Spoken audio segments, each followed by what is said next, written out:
Did you know that arthritis impacts over 50 million adults in the United States, and most at-home treatments haven't changed in decades? Today's guest saw that gap and decided to do something about it while she was still in college. Crazy. I am your host, Beverly Cornell, founder and fairy godmother of Brand Clarity. Here at Wickedly Branded, we have helped hundreds of overwhelmed, overachieving consultants, creatives, and coaches awaken their brand magic and boldly bring their marketing to life, so that they feel more confident and attract their absolute most favorite profitable clients. In today's episode, I am thrilled to welcome Tea Phillips, mechanical engineer, innovator, and founder of ATS Innovations, the company behind the MetaFlex Glove, an affordable, effective medical device helping people manage arthritis at home. Tea, welcome to the show. Thank you for having me, Beverly.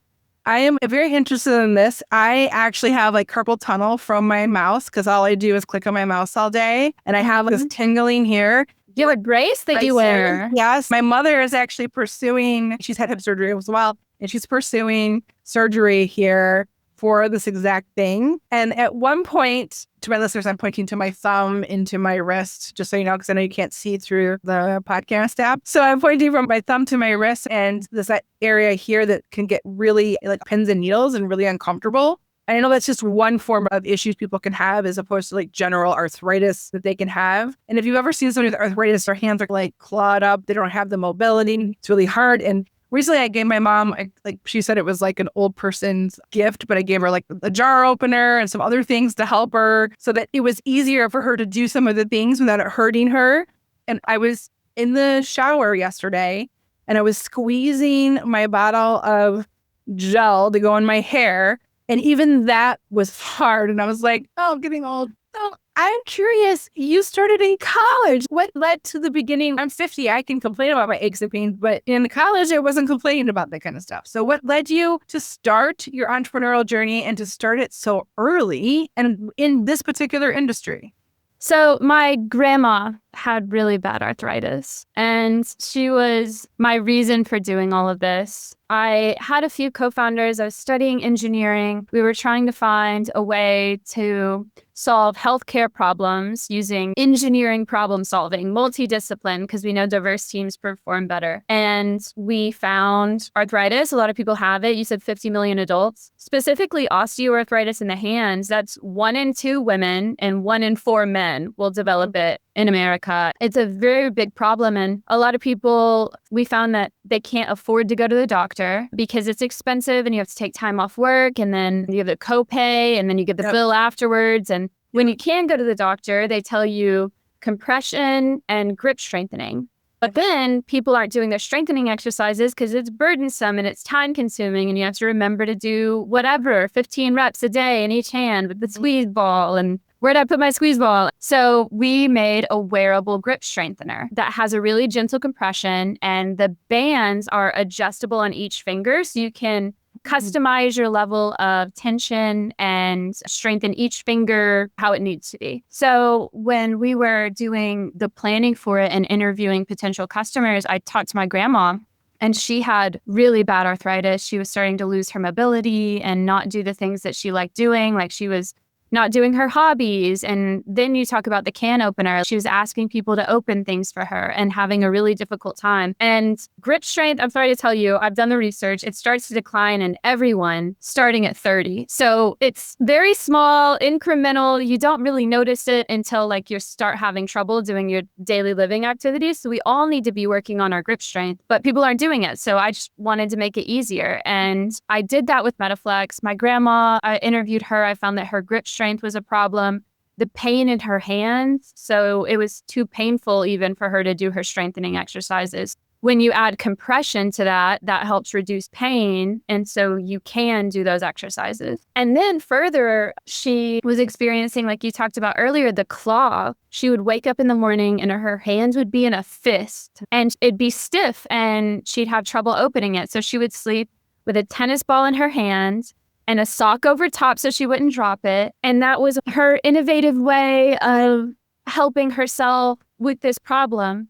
So Metaflex also just keeps your fingers extended at night and keeps the circulation going so your hands aren't stiff. So I made it for arthritis. It helps these two things. And then we brought it to market and people with carpal tunnel are using it, and Parkinson's and stroke rehab. And we're starting to have researchers interested in preventing injury for people who do jobs that are really strenuous on the hands, like musicians and athletes. So it's really grown and it's been really amazing. But why did I do it? When I made it and I realized how big of an impact it would have on my grandmother's quality of life, I had to do it. It felt like I couldn't let it go. I was responsible for bringing it to the world because we all have ideas. And if you don't do something with it, someone else will. And if someone else were to take my idea, they may make it too expensive for people to be able to afford it, or they'd choose cheap materials. So I knew that I would do it. I felt like I had to do it. I think it's great, but I complain about being an army wife and a mom and a business owner. I can't imagine being fairly young, in college, doing engineering, which is a hard discipline, a lot to do, and then building a business. How did you balance all of that? It was really difficult. I got burnt out in the first year. So I invented it at the end of my junior, going into my senior year. And then Tennessee Tech is where I went to school, Tennessee Tech University.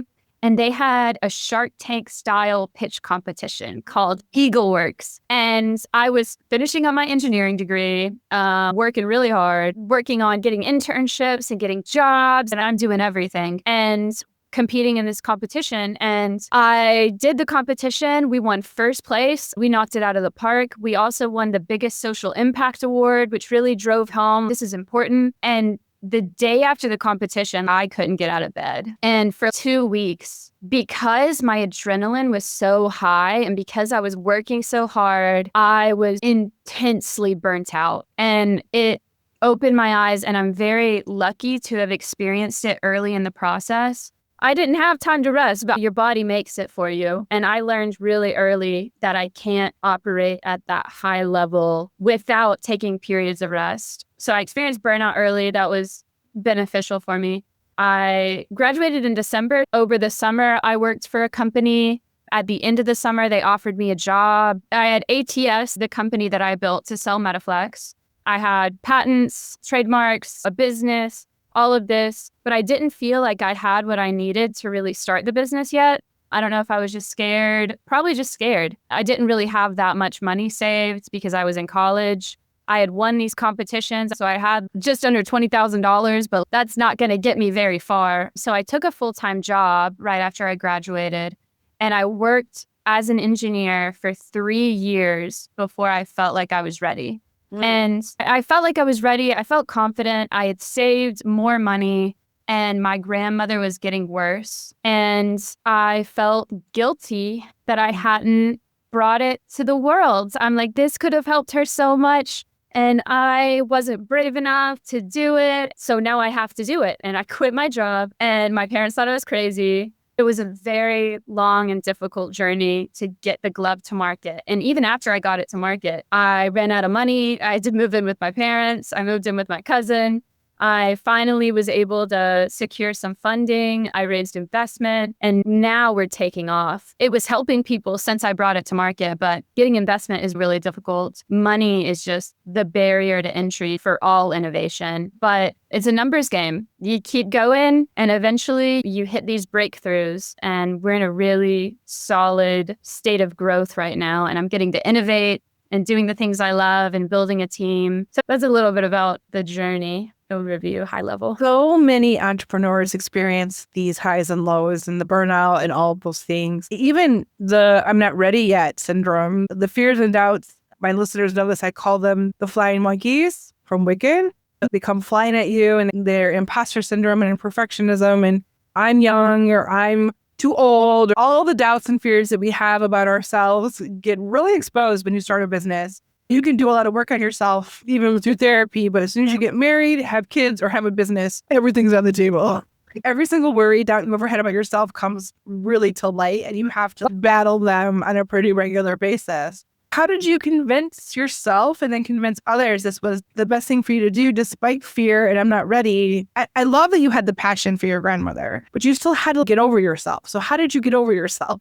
I have to get over myself every single day. Like yesterday, I had this problem pop up and I'm like, oh my God, like it just came out of left field. And today, I feel fine about it. Like I had some time to process. I feel very confident, and I think it's the practice that makes me confident. I also think you're never ready. The journey makes you ready. All you do as an entrepreneur, it just in life, if you're growing, if you're focused on growth, is learning more about yourself and solving problems as they pop up. You never know how to solve a problem until you solve it wrong or until you're faced with it. You can think about it and you can prepare. And I had those plans for years, but I have chosen to trust myself again and again. It doesn't come naturally.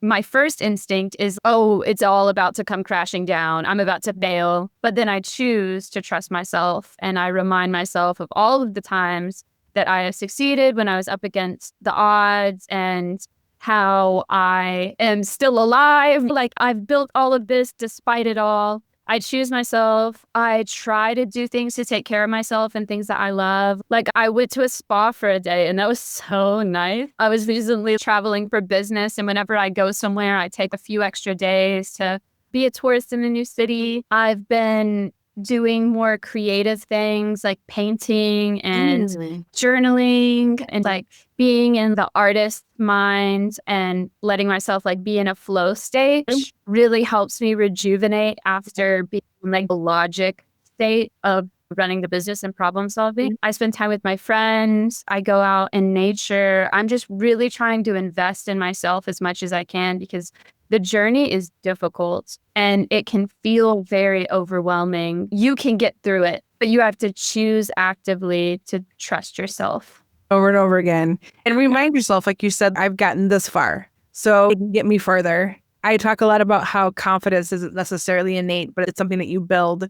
And it comes through trusting yourself and making those choices every single day to trust that you can handle this problem. There's not much now at 50 that I could experience, but even for yourself, I mean, you probably went through COVID. There's a lot of things that we've all been through now that have fortified you and made you feel a little bit more confident in your decision-making abilities and problem-solving abilities. I really love, because I'm a creative soul, the idea that you use creative activities to balance the logic and the innovation side. And that I don't always think of mechanical engineers as creative. I think about engineers, I think of very logical, very practical, very systems focused. The fact that you're creative helps you be a better innovator. And like doing those kinds of things can really be good for your brain. They can be good for your ideas. They can be good for so many things. So I think that's awesome that you're doing both, like that kind of stuff. Thank you. They absolutely are. And I want to say that we're all creative. I've just been reading this book and I'm in chapter 2, so I'm not far along. But it's called The Artist's Way. And Dochi, one of my favorite artists, said that she read it and it like helped her. So I've been reading it and it's like a tool book. It helps you be more artistic. And one of the first things that they say in the opening is that everybody's an artist, everybody's creative. As a child, you're creative. You're just exploring and you're in this flow state. And then you start to learn, oh, this means this. If I do this, then this. And then you get into the logic state. So everyone innately has this creative side to them. And I think it's helped me feel better and able to solve these problems. I recommend that everybody read it. And I'll spoil the first 2 things for you that I've learned. And I'm just at the beginning of the book. The first thing is morning pages, in which you write 3 pages of anything in the morning. And the idea of writing 3 pages to be in the flow state is to not criticize. So that's practice every day of being in the flow state. And the second one is the artist date, in which you alone do something for 2 hours every week that's like your date with yourself. In the artist, I bought a blank notebook and crayons. And I'm just like coloring and nobody's ever going to look at it because it's all bad. But I'm in the flow state. And so I'm practicing being in flow state, it's been really helpful for me. And it frees up my mind because I'm not constantly in that logic state. I get to escape it. It's so interesting. I've been having a lot of these conversations lately with other founders and even just creative souls that I've talked about. Art for me is like a little bit challenging. As a child, I loved to create. I won awards for some of my art. My posters were in like stores because of it. I do this for a living now, though. So none of my art is for me. The art is for the client, and it gets criticized all the time. So it's not that it's like a negative criticism, but there's always feedback. It's like I create a logo and the logo gets feedback and I tweak it, and the logo gets feedback and I tweak it, or I write something and it gets tweaked. And it's never art for me, it's art for everyone else. And to create solely for myself is interesting. I had signed up for a charcoal drawing class a couple of years ago. And when I was in the class, I wanted just to draw for myself. I wasn't looking to be the best. I wasn't looking for any of that stuff. I didn't want to be like the best artist of the class. There was no competition or perfectionism that I was trying to do. I just wanted to create. And unfortunately, like week 2, she was like, oh, we're going to have a critique on week 8. And I was like, I'm out. Oh, yeah, that's different. And I said, I can handle criticism. Don't get me wrong. I handle it all day long. And I think that art is very subjective. And what I think is beautiful, other people cannot think. They totally get it. And there are certain rules of art, and I get that too. There's design rules. I live in that world. I don't want to be critiqued. And she said, well, it's part of the exercise. And I was like, then I'm not going to continue. But what was really beautiful is there was an exercise day that we did where we had, I think it was like 16 people in the class, and every person drew for 3 to 5 minutes. We drew something, and then we passed it to the person next to us. And every 2 to 3 minutes, we added to that particular piece of artwork. And everybody's style was so different. So I drew flowers. Somebody else drew like Pac-Man and like a video game style. Somebody drew like the seeing eye with the pyramid. Every single one was very different. And you had to add in that style, but you only had 3 to 5 minutes to add your element to it. So there wasn't a lot of time to overthink or to quelch your ideas. It was like flow. And then every 3 to 5 minutes, we're moving it. And at the end, we had these beautiful pieces of artwork that we had collectively created. So not only was it mine, it was ours. It freed me to think in a whole different level. And it was probably the most powerful thing I've ever done creatively. And I came home so excited. And oh my gosh, I have all these ideas. It's been a couple of years, but I would love more of that because it was so cool. That sounds like a really fun experience, especially getting to be in other people's styles. I love the idea of like free flow, whatever comes for 3 minutes or for 3 pages, and see what comes of it, because you might solve some problem you have personally or business-wise. I've solved several problems. Almost every time I write something down, I come to a decision and I'm like, all right, because I got everything out and I feel like I'm processing things too quickly sometimes. I'm about to get tested for ADHD. I'm going to figure out if that's what's going on there or what it is. But when I write something by hand, I have to slow down my thinking. And my handwriting's horrible because I'm still writing too fast, but I'm slowing my thought process and really letting myself move through it. And that helps too. Oh, that's so good, because I am the same way. Like I sometimes think faster than I need to. Sometimes I'll make a checklist or I'll try to break it up so it's smaller pieces, but that free flow might solve the issue as well, because you're slowing. And I have horrible handwriting too. And I love even the idea of getting out of your head. One thing that we do with our clients is we spend 90 minutes to 2 hours doing a dump of everything they've done, where they've been, where they are, where they want to go, the challenges they have as it relates to their business and marketing, and just getting that all out of your head. And then we produce a blueprint that has all that information, but in a really pretty package and story, with your best 4 to 6 next steps based on your vision. Sometimes when you have it so clear, it now allows you to think about other problems or other things that could be the best innovation you've had for your business. So I love this so much. It's so good. I just think more of us should do more of it. I do journal a lot. I do write a lot, but I don't just give myself like 3 pages. I've learned a lot about myself, and I don't even do it every morning because I'm running late. That's one of my things. Might be an ADHD thing. I'm going to get tested tomorrow morning. It's so interesting the way that ADHD has been studied and the way that we're socialized as children,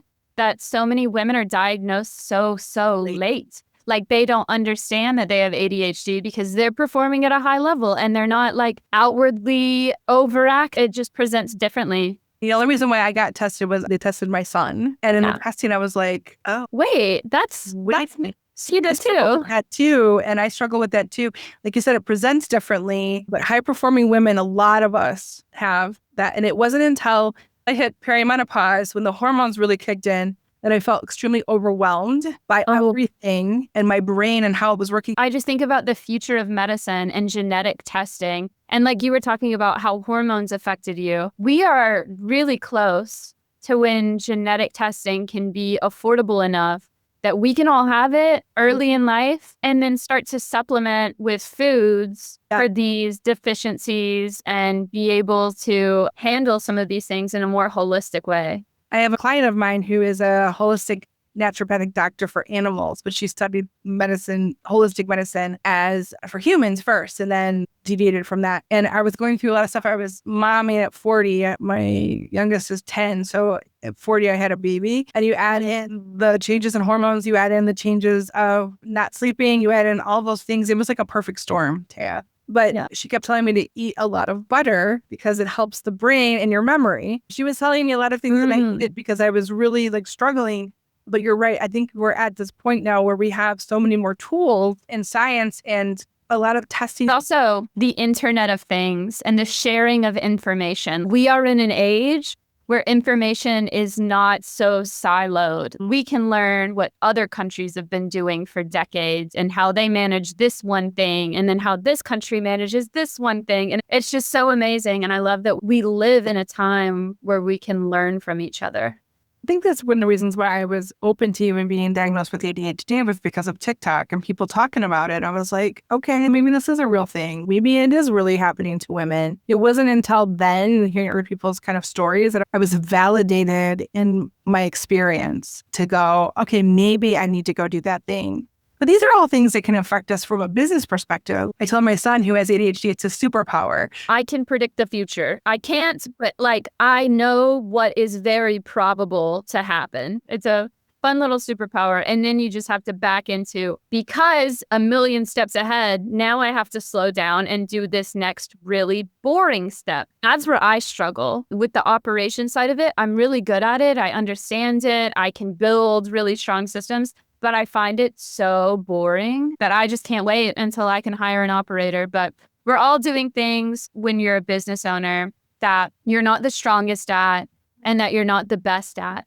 And you start to backfill the positions that you don't love and you're not good at as you grow. And building my team has just been so amazing. If I do it well and I do it for long enough, I'll be able to bring someone in who loves building systems. And that'll be like the next hire we bring on. We're not ready for him yet, but soon we'll have that person whose brain loves doing those kind of tasks. I am a systems person. I love, and that's one of the benefits I give to my clients is I have a really good marketing system. It's simple. There's repurposing. There's constraints so that you don't feel so overwhelmed. It's one of my superpowers for sure. And I think that you can't scale without systems. No. The only way you can grow is if you have systems. So if you are a solopreneur and you want to grow, you need a system to be able, I call it, the first system was to clone me. So if I didn't document every single thing I do, there's no way I could hire somebody to do any of what I did because I wouldn't know what I did. So you have to start somewhere. Loom everything. There's a tech called loom.com. Go to Loom. You can Loom, it records your laptop. You can talk into the computer and tell it what you're doing. You can say, oh, okay, first I go to my email. I check my email. I do this. I put these kinds of things here. Then I go into this, my project management tool, and I do this. And you can just start going through every single step as you do them. Do it when you're doing it. And you can record and stop. And then it gives you a transcript. The transcript you can plop into ChatGPT and say, create a step-by-step SOP for this particular thing. Now you have a video, now you have a written, that is the best place you can start to create systems for yourself. It's exactly what you do. Write down a list of what you do, and then you can start to categorize it. And absolutely the systems, you will fall to your systems. You don't rise to your ideas, you fall to your systems. Absolutely. So look back at when you first started and you were like in your college situation, and then now, how has your brand evolved? What were you then versus now? And what was the process of creating the brand for you? So my first logo was lopsided and Calibri fonts. And I printed that on gloves. And then I got money And I was able to hire people who made a good brand. But from the beginning, I knew like our core pillars. That's the first thing you got to do is just, what is this business? What does it do? What does it stand for? Mission, vision, values. Affordable healthcare is number one and always was. And then it's just like, how do you make people feel safe? How do you make people feel cared for? And so then we started thinking we need to make educational content. And obviously we want to do more than just sell gloves. We want to provide more value to the community. So the brand has, the logos change, the colors change, but we've always had this mission of creating affordable healthcare and effective healthcare. I grew up in Shelbyville, Tennessee, which is a tiny little town. And I remember people around me and myself, like when you have to go to the doctor, it's worrisome. And it's mainly because of how expensive it is. And when you buy something, you're price conscious and it's, oh, do I really need this? This is expensive. When you're in pain, you just need to buy something. You feel like you just want to buy something immediately. And it doesn't always work the way that it needs to work because these corporations are focused on money and they're not focused on making people feel better long-term holistically. So I wanted something that works and that people can afford. And that's the two things. And how do we make that happen? Affordable, effective healthcare. And I love that I just get to innovate and make new things. And I listen to my customers and I make new versions. And we've got some exciting things in the works and that will be launching soon based on some feedback that we've gotten from our customers. Just improving the product and keeping it affordable and making things as good as we can. And that makes you feel good when you go to work every day and you're not like making a buck to make a buck. You're providing a service that is really helping people and you're making money because it's a business. But you're not like squeezing every dime you can out of the consumer. Our product is very affordable. I sell a pair of gloves for $54.95, and I sell single gloves because people were asking for them for $29.95. I feel really good about what I do, and it's because at the beginning we set our core values and something that I feel good about doing every day. When you have a solid foundation, when you build your brand on a solid foundation of core values and mission and vision and who you are, your brand will speak to that and you won't have to go back 17 times and try to figure it out. That foundation is so important. You wouldn't build a mansion on Jenga blocks. Like that would not work. If you envision this big, bold goal, don't build it on Jenga blocks. Build it on something that actually matters so that your legacy is intact at the end of the day. And that speaks more to your authenticity and your alignment. And it's just so much easier to be yourself and to show up when you build it that way. Yeah. Kudos to you, even though you were young, understanding how important that was. So many people forget that part. And it's not on purpose. I forgot it, Taya. And I know marketing, but my issue was this. I didn't build a business because I wanted to be a business owner. I was accidental entrepreneur. My husband's active duty Army. And so when I married him, I had to take my show on the road and I had to figure out how to make money, a living with my career, doing this thing that I loved, doing it remotely in 2011, 2012, when remote wasn't really a thing. And I let my clients create my business versus my mission and my why. And I burned out because of that too. I was doing things I wasn't even supposed to be doing. You can get out of control really quick if you aren't intentional. It can get out of control really quick because when I was making Mediflex, I was talking to therapists and hand therapists and OTs and PTs. And I had people say, this isn't good enough. It needs to also do this and it needs to do this. And they already do this. Why don't you do this? And I'm like, oh man, I feel bad after talking to her, but I'm sticking to my guns. Because this is doing this for this reason. And there are people who need this for this reason. And so there's always people that are going to try to change things and you should listen to them and you should think about it. It's important to listen to people and to think about what they've said, but you have to make those decisions. And sometimes it feels like a hard decision to trust yourself and move in your own direction. But I trust yourself and move in your own direction. It's easier if you're rooted in your mission and vision to make those decisions. And if you don't have that foundation of that rooting, it's really hard. It's easier to get swayed away from what's best for. Yeah. So I knew that was the right thing to do because when I had my first engineering job, I worked at United Technologies Aerospace Systems and we made airplane landing gear. And it was one of the best jobs I've ever had. And my boss was awesome. And he invested in me and just let me learn a bunch of new things. And I worked in several different areas of the company because I was doing such a good job that I would run out of work. And then it's who else needs help? And I'd help them. But I also sometimes wouldn't have a lot to do because I was an intern. And I just went on the company website and I'm like, what's going on here? I knew that whole thing front to back. I studied the org chart. I knew who reported to who, and I started to understand how corporations are built and how they work at a large scale. And one of the things that stood out to me is one of the easiest things to find was like the mission and the vision and the values. And as someone that's new in the company and people who have been there forever, when you go onto the internal site, mission and vision and values. And so I understood early, this is what shapes the company. So when I started ATS, I knew I start with the mission and I start with the vision and our values. And then when people come in, I can tell them, here's what we're doing. And when I talk to my customers, I know exactly what we're doing.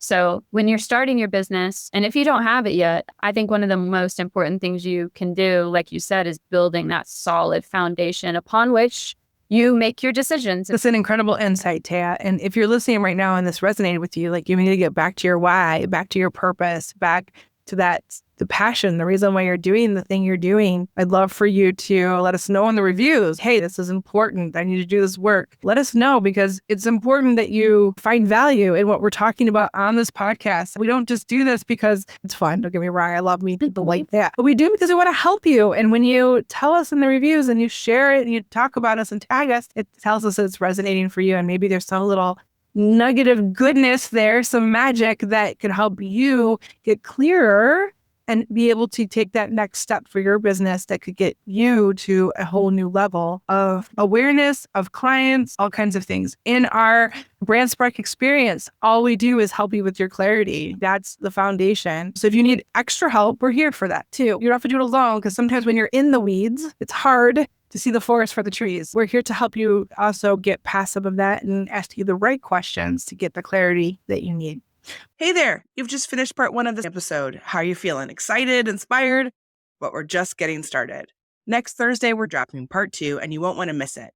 Be sure to subscribe to our newsletter so you'll be the first to know when it goes live. Until then, take a breather.